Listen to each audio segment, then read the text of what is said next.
আশিক আর কাকলির গল্পটা শুরু হয়েছিল খুব সাধারণভাবে, কিন্তু ধীরে ধীরে সেই সাধারণ পরিচয়ই আশিকের জীবনের সবচেয়ে গুরুত্বপূর্ণ ভালোবাসায় পরিণত হয়েছিল। আশিক কাকলিকে মন থেকে ভালোবাসত। কাকলির একটি হাসি তার সারাদিনের ক্লান্তি দূর করে দিত। কাকলি একটু মন খারাপ করলেই আশিকের মনও অস্থির হয়ে উঠত। সে সবসময় চেষ্টা করত কাকলিকে ভালো রাখতে, কিন্তু সময়ের সঙ্গে কাকলি যেন বদলে যেতে শুরু কর।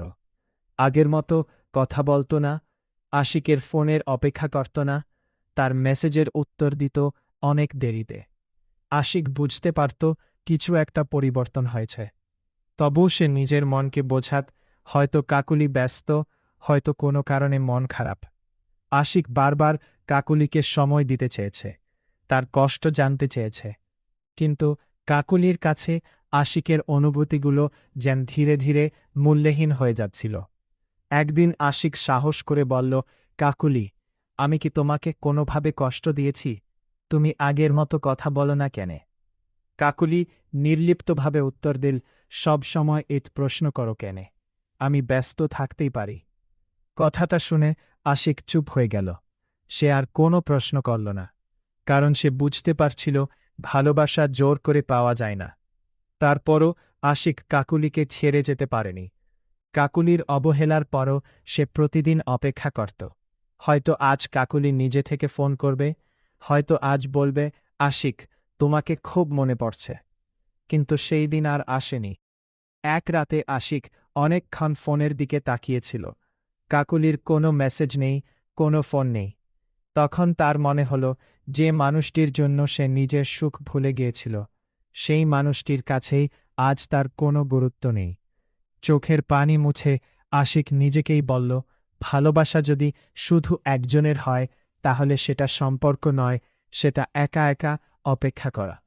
পরদিন আশিক কাকলিকে শেষবারের মতো একটি মেসেজ পাঠাল, কাকলি, তোমাকে আমি সত্যিই ভালোবেসেছিলাম। তোমার অবহেলাকে অনেকবার নিজের ভুল ভেবে মেনে নিয়েছি, কিন্তু ভালোবাসার নামে প্রতিদিন নিজেকে ভেঙে দিতে পারি না। তুমি ভালো থেকো। তোমাকে হারানোর কষ্ট হয়তো সারা জীবন থাকবে, কিন্তু তোমার অবহেলায় প্রতিদিন হারিতে আজাই যায়ের চেয়ে দূরে সরে যাওয়াই ভালো। কাকলি মেসেজটি পড়েছিল কিনা আশিক জানত না, তবে সেদিনের পর আশিক আর ফিরে তাকায়নি। সে বুঝেছিল কাউকে ভালোবাসা অপরাধ নয়, কিন্তু যে মানুষটি বারবার অবহেলা করে, তার কাছে নিজের মূল্যে খুঁজতে থাকা নিজের প্রতি অন্যায়। আশিক কাকলিকে ভুলে যেতে পারেনি। কখনো কখনো সত্যিকারের ভালোবাসার সবচেয়ে কষ্টের পরিণতি হল প্রিয় মানুষটিকে ছেড়ে দিয়ে নিজের জীবনটা আবার শুরু করা। কাকলিকে শেষ মেসেজ পাঠানোর পর আশিক ভেবেছিল এবার হয়তো তার মনটা একটু শান্ত হবে, কিন্তু বাস্তবতা ছিল অন্যরকম। পরদিন সকাল থেকেই আশিক বারবার ফোনটা হাতে নিচ্ছিল।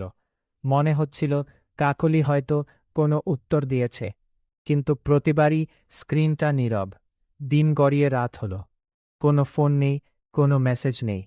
আশিক বুঝতে পারল সে যার জন্য এতদিন অপেক্ষা করেছে, সেই মানুষটি হয়তো তার অপেক্ষার মূল্যেই বোঝেনি। কয়েকদিন পর হঠাৎ কাকলির একটি মেসেজ এল, আশিক, তুমি কি সত্যিই আমাকে ছেড়ে চলে গেলে? মেসেজটা দেখে আশিকের বুকের ভেতরটা কেঁপে উঠল। এতদিনের অভিমান এক মুহূর্তে যেন ফিরে এলে। সে অনেকক্ষণ ভেবে উত্তর দিল, আমি তোমাকে ছেড়ে যেতে চাইনি কাকলি। তোমার অবহেলাই আমাকে দূরে যেতে বাধ্য করেছে। কাকলি কিছুক্ষণ কোনো উত্তর দিল না। তারপর লিখল, আমি হয়তো বুঝতে পারিনি তুমি আমাকে কতটা ভালোবাসতে। আশিক ফোনের স্ক্রিনের দিকে তাকিয়ে রইল। তার চোখে পানি চলে এলে, কারণ সে জানত এই কথাটার জন্যই সে কতদিন অপেক্ষা করেছে। কিন্তু এবার তার মনে একটা প্রশ্ন জাগল, কাকলি কি সত্যিই বদলেছে, নাকি আবারও আশিককে আগের মতো কষ্ট দেবে? আশিক উত্তর দেওয়ার আগে ফোনটা পাশে রেখে দিল, কারণ এবার সে শুধু ভালোবাসার কথা শুনতে চায়নি। সে চেয়েছিল কাকলির ভালোবাসার সত্যিকারের প্রমাণ।